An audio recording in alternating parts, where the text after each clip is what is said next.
ଅଧ୍ୟାପକ ଗୌରହରି ମହାନ୍ତିଙ୍କ ବର୍ଣ୍ଣନାରେ ସବୁ ଶିଖେଇ ଦେଉଥିବାର ପରିବେଶ ସମାଜ,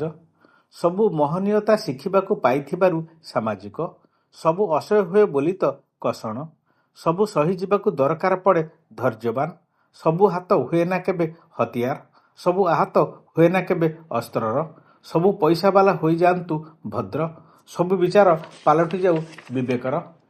ସବୁ ବିବାହରେ ହୁଏନା କେବେ ମଧୁଯାମିନୀ,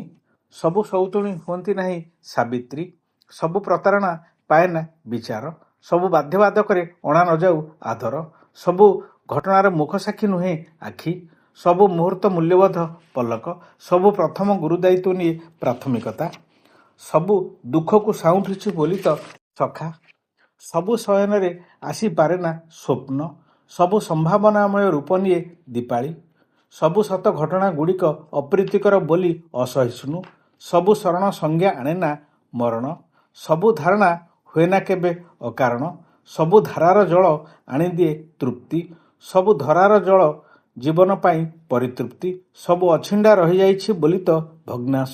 ସବୁ ନିର୍ଯାସର ଶେଷ ସାରାଂଶ, ସବୁ ସଜଡ଼ାର ଅସଜଡ଼ା ଅତ୍ୟାଚାର, ସବୁ ଆରଣ୍ୟକରୁ ସଂଗୃହୀତ ସଂସାର।